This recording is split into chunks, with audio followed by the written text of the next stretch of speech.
Hello and welcome to Mostly Minnesota Music Podcast Edition. I'm Ann Tracy. I'm here with my co-host, Heather Baker. and we are here with Mark Joseph. Hello. Hi, what's up? How y'all doing? Hey, it's great to see you.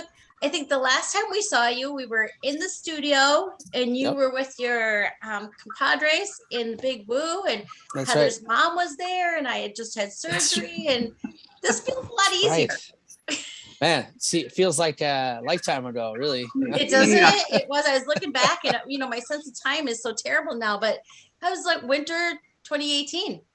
Yeah, that sounds about right. Yeah. It was a long time, and I Yeah. think it was right before you were playing a show. And what I really remember about the show that with Big Woo was you singing Tom Sawyer and everybody singing along. Tom Sawyer, that's right. Yeah, It that's was right. amazing. I was like, Yeah. this is so much fun. So it's so fun to hear your solo work now, because that's what we're really here to talk about is Vegas Motel. Yeah. Yep. The new record, it's out. Yeah, it was really exciting to make. My friend JT Bates co-produced it with me, played drums and co-produced it. And we just had an amazing team. One of the silver linings of the COVID times, I guess, is that a lot of these guys who would normally be on tour or really hard to track down were all sitting around available. So I said, hey, let's make a record, You've got some amazing. I mean, I'm a big fan of JT. He does a great job. But you've got Ryan Young on Early Riser, which is maybe my favorite song Sweet. I'm glad you on the like album. it. Yeah, It's it's a special one. instrumental, but how did you come to that? Ryan again was pretty available throughout the COVID time as we were doing lots of streaming. Ryan came and played a lot of streaming shows with me, and we've been friends for almost 20 years. Trampled by Turtles and some of my early projects, so we all came up together. And I've just always been a good friend and fan of Ryan's, and so we reconnected as he wasn't really touring or doing anything during the COVID stuff, and we just started doing these streams together. Had a ball playing together, and I wrote the song, and I was planning on doing it for some time, but I think I sort of inadvertently wrote it for him. I didn't really realize it, but later it became very evident as he recorded it, just how it came together and how naturally he just like if you listen to the song, he's all over it. He made this whole soundscape around the core song that I wrote, and it just turned out so great. I just love it. So I was going to say, I read that each song is written about a person. When you first started the album, did you kind of have that in mind, or did it just kind of unfold that way? A little of both, I guess. I started writing these songs about people, different people I knew in my life during the Thanksgiving and Christmas time of the hardcore lockdowns. And I felt like people were so disconnected and yet longing for connection. And I felt like through the stream, I've been streaming for months, better part of a year, really, off and on, sometimes heavier than others, but trying through technology, Facebook, YouTube, all these different Patreon, all these different ways that we stream to people and connect through them digitally. It became very obvious to me how much people are longing for connection. And so I used some of these songs that I wrote as ways of sort of telling people stories, connecting them together. Some of them were used as gifts for Christmas, unique gifts. And they turned out so, like, I was sort of experimenting with some of that, like writing songs, sort of concept songs for people as gifts, things like that. And they all turned out so great. I was like, well, these have to be recorded because they're amazing songs. And so it was kind of both, I didn't write some of them intentionally about people, but also I felt like with the distance, you long for people, distance makes the heart grow fonder, right? It's like you long for that connection. You think about the times when we were together, things that matter, things that are important. And so that's where a lot of that came out of. It was like trying to put words to the way that we were feeling as people, like as a collective consciousness sort of thing. And I feel like they came out pretty powerful and really like emotional. The songs, a lot of people listen to this record and they're like, I just cried. It just moved me, and it's a lot of that. It's a lot of emotion in it. Yeah. I was going to say your song, Hardworking Man, it had me thinking of you maybe telling kids or somebody about your grandfather, or just it painted a really loving relationship that you cherished and held, and like telling your roots and and yeah, just you as a father too, or whatever. Sure. That one, yeah, that's a special song. I did write it about a particular individual that I know, this guy who lives out in Eau Claire. It's a good friend of mine, and him and his wife about 5 years ago, they woke up one day and realized they weren't living a life that they were happy with, and they quit their full-time day, real gigs or whatever, cashed in their 401ks, and they started they call it Earthbound Environmental Solutions, and it's a curbside recycling and composting company. And it was a real leap of faith, but it's something they really felt passionate about and believed in. And I'm happy to say that they're 5 years later, they're still doing it and doing great. They're making a living and making a difference in their community. And with that one, I mean, I sort of told his story, but also I put myself right in there as well, naturally. I mean, any song I sing, I'm going to feel it, but, I always tell people like, like a lot of people say, oh, Mark, like Eric Clapton's my hero, or Led Zeppelin's my hero, or I'm your hero, whatever. Like, this guy he's a hero to me, because the bravery, like I can identify that with that, when I was younger, 2003, I took that step. I remember the last, real job I had before I quit and started doing music full time. And that was a really scary leap of faith. And anybody who wants to do something meaningful with their life or take a chance has to go out. You have to take that leap. You have to take that leap of faith. And it's really difficult to do. And it's super scary. And there's tons of uncertainty and anxiety and challenges you face. But to me, that's really what life's all about, is taking that chance. And so that's really a lot of what that song's about, is telling the story of somebody that did that, and doing what it takes to get it done too. That's what the hardworking man's all about, getting the job done, I was going to say, that story is even more beautiful than I had painted in my head. So thank you for sharing that. It's no problem. It's a wonderful story. It's one I love to share. It's funny, as I was listening to it, and this is going to be the strangest comparison you're going to have. I'm a huge fan of Quadrophenia, and there's chunks of Quadrophenia where they just tell stories of different job, bellboy, sure. And it was during the life of the pipe welder. Yeah. But I thought it's got that same sort of mellow day-to-day sound to it, but I do love those snapshots of people in time. I forgot that Quadrophenia is sort of like that. You're totally right. It is. It does take those little side stories throughout. The Who likes to, even Tommy, as bizarre as that record is, does that a little bit. It's a little more sort of comic characters in that one, but that's so cool. Thank you for that comparison. I appreciate that. That's really cool. I dig that. Well, and I think that you really do justice to what's funny is I've known some pipe welders in my time. I think you really do justice to the snapshots that you do. Thank you. I appreciate that too. That's that's all you can hope for when you're writing a song about somebody or a subject. You want to embody the feeling, the senses, the grind, the smell, the struggle, all of that. You want to feel all that. I'm glad that's coming through, they're hardworking dudes, pipe welder is not an easy job at all. And it was that was another fascinating one.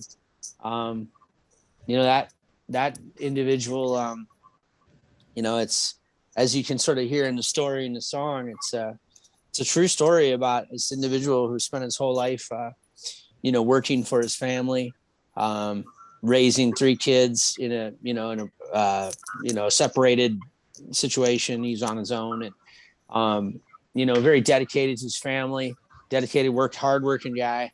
And he was 64 and a half years old and about to retire. And he finds out he's got cancer. And so then he starts dealing with that. And then when he's in the hospital, COVID hits, right? And then not only is he doing chemo in the hospital, but then he gets COVID on top of it.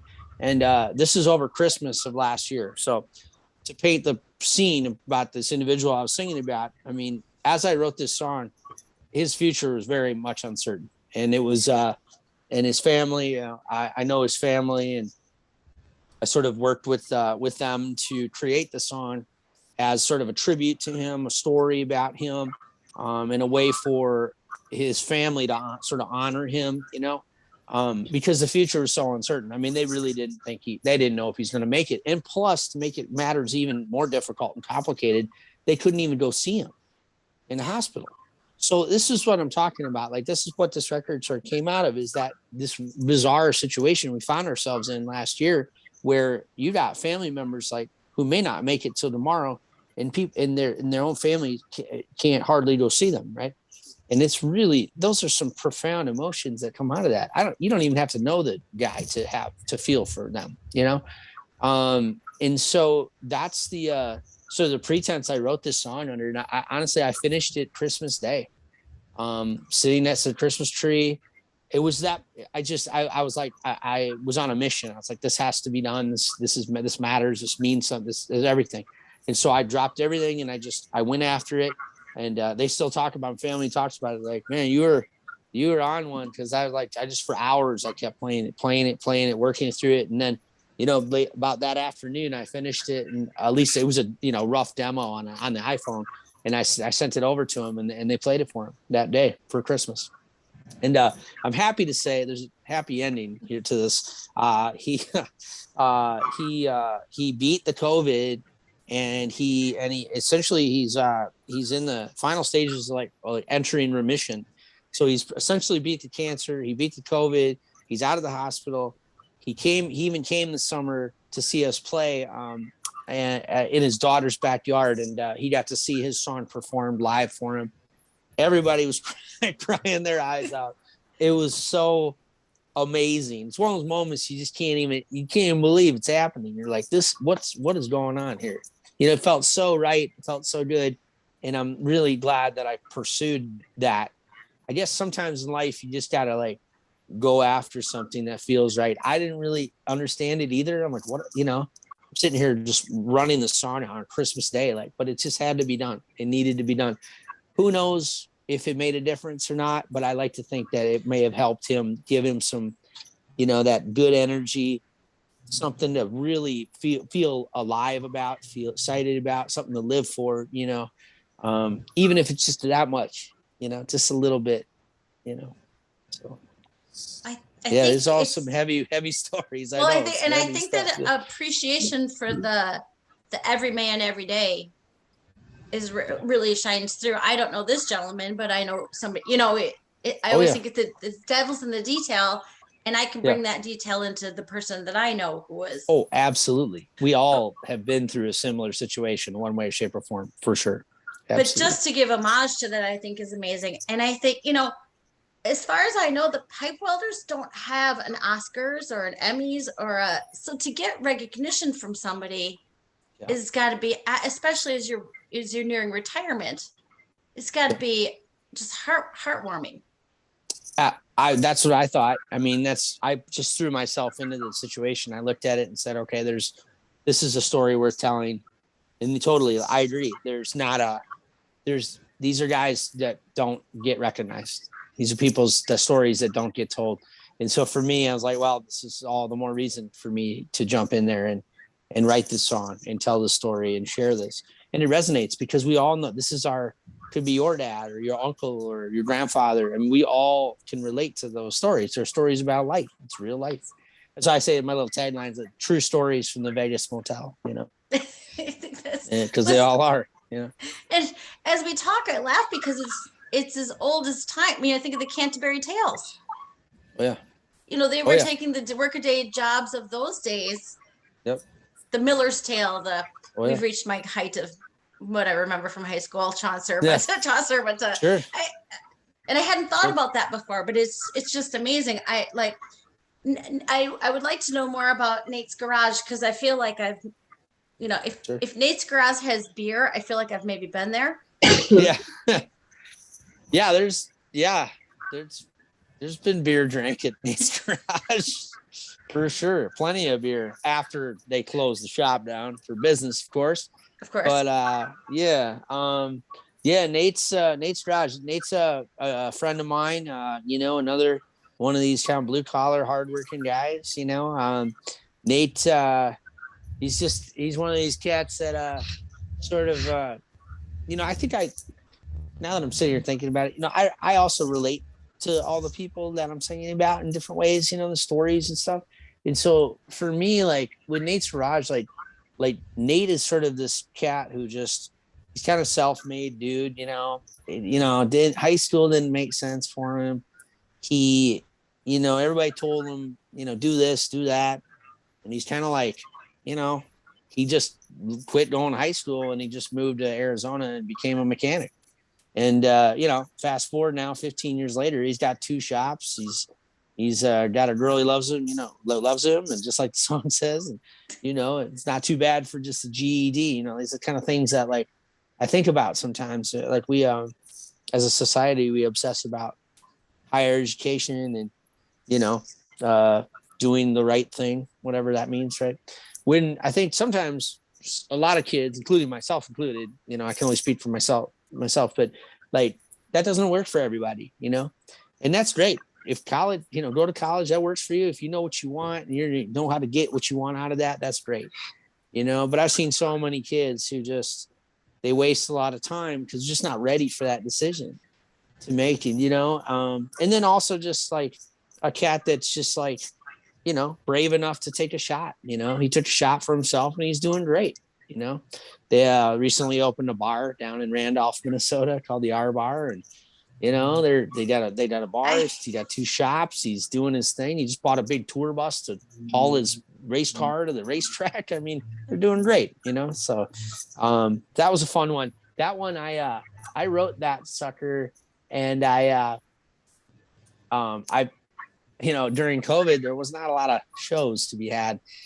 So I played a private party for them on New Year's Eve at Nate's Garage, okay, in their actual garage. And I was set up under the lift, right? It was very, very,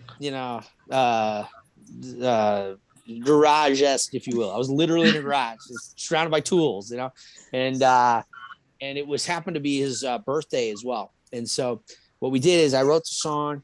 And then as a surprise for him on his birthday at Nate's Garage on New Year's Eve, I played that song for him. And that's how we debuted. It was really special. Yeah, it's good. I love all these little pockets of stories of the man, the pipe welder going to the show, singing, you get to singing with the family, and then Nate's Garage. It's such a beautiful gift for everybody. Thank you. I was going to say Lucy must be your daughter too, and I was wondering if that's her. No, am I making? No. I'm making this all up. No. That's not. You're not the first person to think that. Lucy must be your daughter, and I love the little like giggling at the end. I was like, that was a sweet touch too. That is Lucy, by the way. That is her voice. No, Lucy is not my daughter, but she is. It's a young. She was 1 year old when I wrote the song for her last January, and she's a daughter of a friend of mine, and she's got a father who's not really in her life, and so her mother had asked me to write a song for her first birthday, which I was very honored to be asked to do. And I sort of was thinking about it, and I'm like, again, I put myself in the situation, right, in a certain way. And I was like, well, I'm really into like storytelling songs that are told from different perspectives, right? So take like Angel from Montgomery by John Prine, for instance, right? Singing it from a man singing from the perspective of a woman, right? It's different. it's sort of it's a challenge in some ways. It's also it flips your perspective in ways that you don't think, right? And I think that's good for a creative thinking, for critical thinking. And so for me, I was thinking about this. I was like, well, it's Lucy and her mom, there's no dad around, it's just the two of them. So as I was writing it, I wanted to sort of write something that was like a song that sort of was like their anthem, like Lil Lucy, like, you're awesome, and you and your mom are going to make it, and you're going to be all right. And it's going to, like, talking about the good things and all the wonderful things that this new baby has to offer the world, and the ways that her mother loves her. I put myself in her mother's shoes and sang it so next time you listen to it, you think about that, and it'll kind of make a little more sense. I'm seeing it from the mother's perspective, but I can totally see how that I've gotten that a few times. My sister texted me the other day. She said, "So who is Lucy?" I'm like, we're good. I got 3 kids. Don't get me wrong, we're good. I don't need any more. I'm done with that. But I love my children, by the way, and they're the best. But yeah, no, Lucy is just one of these kids out here I see that, they just, they need to be pumped up. They need support. They need love. Big shout out to all the stepdads out there, because there's tons of them in the world. Where would the world be without them? And I tell anybody who doesn't, like, whether they don't know if they want to have kids or if they can't have kids, I always tell them, like, this world's full of children who need parents. So go ahead and get after it, and that's just, I was just trying to write something that honors her, what a beautiful young child she is, and what a beautiful thing that her creation, her life is, and something they can always lean on. Music to me is always that. In dark times, when things are going rough, I always turn on a song, I sing it, and I work through it. And so that's a little anthem for them to pump them up, So. I'm going to say, you're going to make everybody cry, even if you're not singing a song for them. Holy shit. Yeah. We cried a lot when we made that song. Honestly, we were in the studio tearing up while we were doing it. I mean, JT kept looking over me just like, oh man, he does a nice job. Oh yeah, phenomenal job. Yeah, he's incredible. And with this journey, making this record with him, by the way, it was such a treat. Like, he really went there with me every step of the way. We went there together, and we went to the root of the thing. Like, whatever we were singing about, we talked about all these concepts. He got to know through me, and through me sharing these stories, who these people were. Well, he was right there with me every step of the way. It was a beautiful, beautiful collaboration. Yeah. I was going to say, that sounds very bonding, just through that intense stories that you're telling and sharing us too. How the hell did you pick who you were going to write a song about? Because I'd be like, you seem very attentive and very purposeful and, drawn in with the emotion. I don't know how I would be able to choose. Yeah, I don't really, like, I guess I don't really think about it that way. Like, I don't think about it like there has, like, I have to, sometimes, yes, that's a complicated question and a very interesting one at that. I don't know, like, I just sort of let it happen. These things happen. Like, I feel like at one level, right, some of these songs came to be because people that I know came to me and said, I would like to do this. I'd like to write a song for somebody I love. And they shared the backstory with me, and then I got to know them better. And then we did it. That's definitely, there's intention in that. But also, to me, it felt like there's a reason why this person is reaching out right now. Like, this is an opportunity to create something special, and for me to step outside of my comfort zone as a writer, as a creator, right? So that's one part of it. It's part of it felt like, well, this is not, here's an opportunity knocking at my door. I'm going to embrace this and live through this. And I try to live my life that way too. I mean, being present, that's what being present's all about. If you're present in your life, the thing that you're supposed to be doing will be very clear, to be right in front of you. And if you have the courage to embrace it and not look away, then you might find yourself in the middle of it, whatever that is, and I think that's how some of these songs came to be. I didn't sit down and was like, let's see, I'm gonna do, a lot of them just organically sort of happened and naturally, and it felt right. I've written songs for other people too, where I was like, yeah, that's fine, good enough, but it didn't really move me super, deeply. But some of them are intentional though, for sure. You know, Love You Till I Die, I wrote for, for my woman, my lovely lady, and I've been with for many years, and she deserves a song for everything she's put up with for me for all these years. So, that one was intentional. I wrote that for her because I wanted to put it down in writing and in song, how I feel about her, and sort of telling our story a little bit, um, Stella Blue is this tribute to a friend of mine who passed away 5 years ago, well before her time. And it was really, really unfortunate and tragic. And I wrote the song for her days after she passed away. In fact, while we were recording the Big Woo's last record, I was literally in the studio, and they were in the control room mixing something down, and I was sitting there just trying to get the song out because I felt like it needed to be written. I just had to channel my grief into something. And that was in 2017. So that song, it took me, all this time to sort of get myself mentally, emotionally prepared to be able to record it. That's a heavy one. And that's part of why it's the last song. And it's why it starts with sort of the, the drone kind of cathedral sounds. It's sort of for us, we wanted to sort of bring it to a place of a sort of a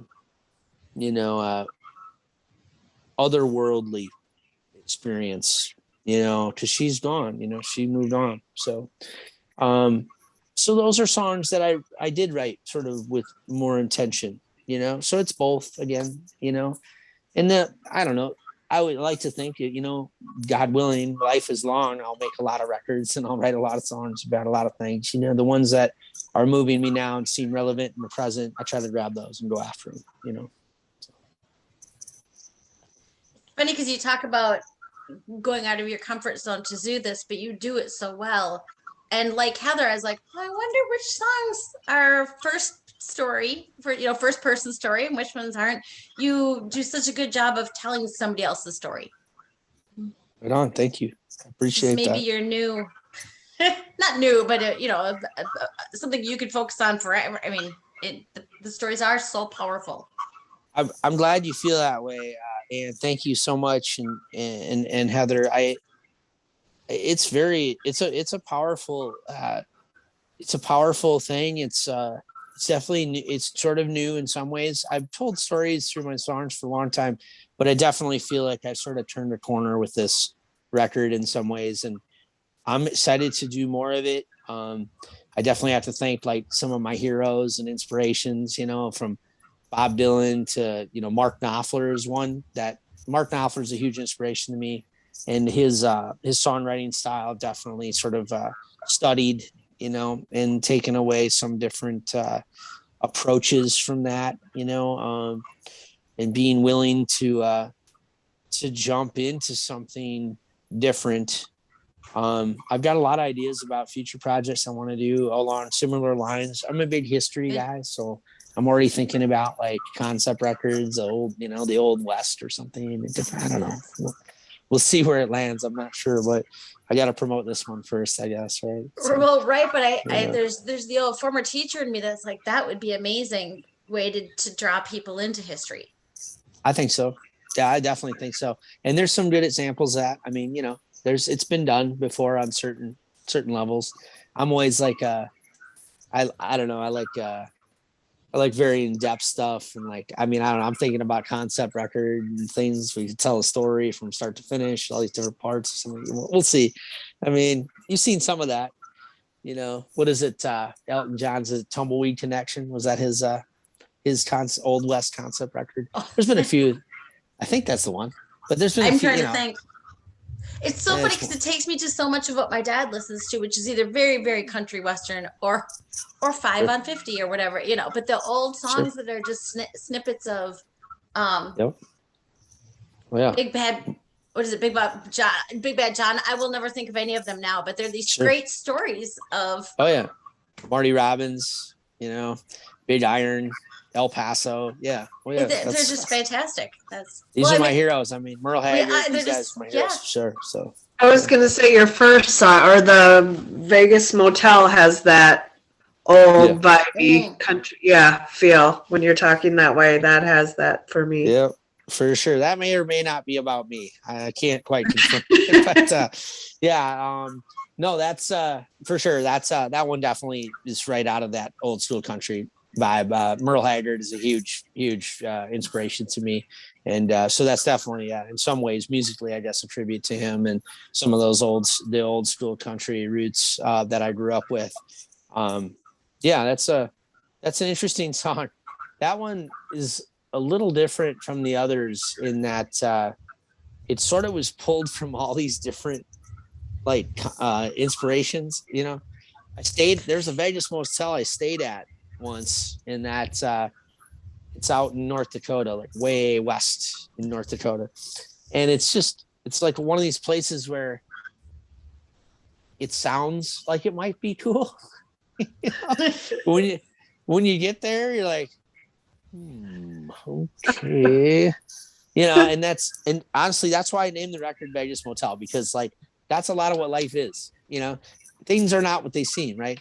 And you end up sort of getting to the Vegas Motel, whatever that is, and you have to sort of deal with it. You know, you're kind of like, well, here we are.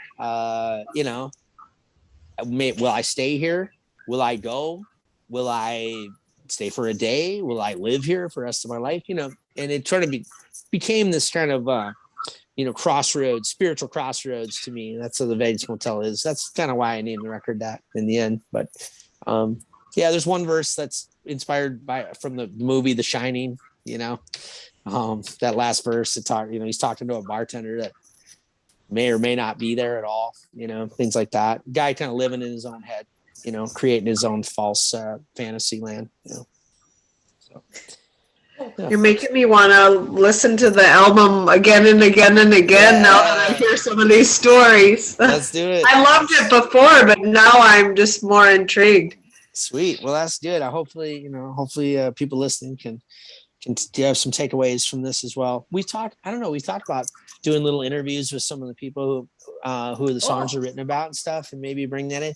I'm not, I've thought about it. Maybe we will, I don't know.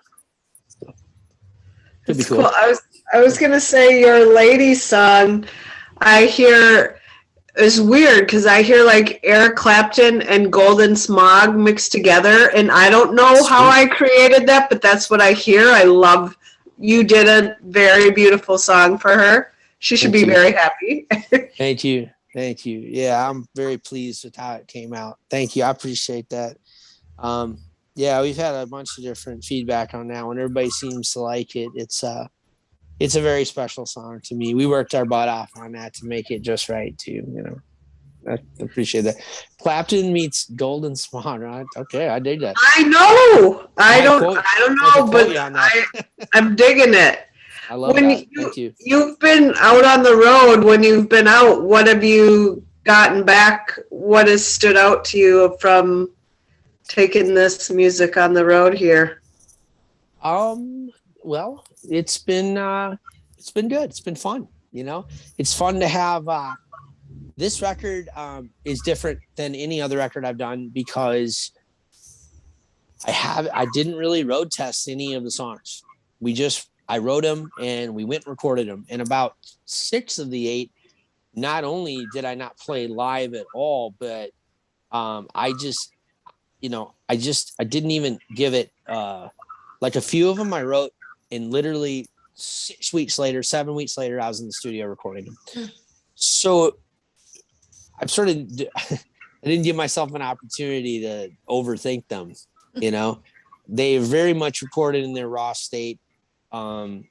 It definitely came in so raw that it gave JT an opportunity to work with them a little bit, mold them, which is good. But when it came time to actually start playing shows again and touring, I mean, it's such a cool feeling to play a brand new song that you haven't played a bunch before, and typically the rest of my career, we've always rewrite the song, we go play it live a bunch. And so by the time the record comes out, you're kind of like, okay, sweet. Now we get to play this a bunch more, it's nice. I'm excited to share the music. It seems to be well received. From what I can tell, at the album release we did at the Hook and Ladder, it was, I had the full band there. It was great. We had the horn section, Hammond organ, pedal steel, backup singers, JT on drums. I mean, it was so awesome with a full sound of, we could really recreate the sound of the record. And I did a full video shoot of it, multi-track audio. So we'll be seeing and hearing some of that moving forward. But I remember halfway through the show thinking to myself, like, wow, this is maybe the most refined thing I've ever done musically, like ever. Because I looked over, I'm like, there's the horns, and here's the singers, and here's all the sounds. It's like, it almost felt like I was just like, yeah, just play the chords, and sing the words, and we'll be good, A lot of other bands, as the Big Woo or other shows, there's a lot more going on, It's just, I don't know, it's been a pleasure to share it with the world, really. Well, tell us about some of your trip, because you're about to go somewhere a lot of us in Minnesota wish we were going. Yeah. Well, everybody can go. I mean, I have to save a few bucks, but no, it's I'm going to the Virgin Islands. I'm going to play a festival called the Virgin Islands Shakedown. It's a festival that I helped found and create back in 2019, and it's a baby. It's an infant baby as far as festivals go. It's kind of it's a little bit of a dream, if you will. We're trying to figure out how to make it work. The Virgin Islands are just such a special place. I went there for the first time in February of 2019, and I've been back now. I think this is my 10th trip back now in that amount of time. It's kind of crazy. It sort of steals your heart a little bit, and it's a special place, and it's filled with just great energy and great weather, obviously. And I just love the vibe. The island vibes are so nice, so relaxing. And everybody down there seems to really love what I do. So I've been really been blessed to be able to continue to go down there. And oftentimes I get back and they're already calling me like, all right, when are you coming back? A lot of times, it's awesome. A lot of times people are like, okay, can't wait till you move here. See ya. Bye. I'm like, but I'm excited. I'll be down there for about 2 weeks. We're going to play the festival in St. Croix, and then we'll take the ferry back down to St. Thomas, St. John, and do a week of shows in St. John. So nice. It'll be great. And you'll be back in time playing around Thanksgiving for Hit the Caboose, Drinksgiving. That's right. The old Drinksgiving party. We're going to team up with the White Iron Band that night, and we're going to have a heck of a party. It's going to be great. Jay Lenz from Pert Near Sandstone will be there as well.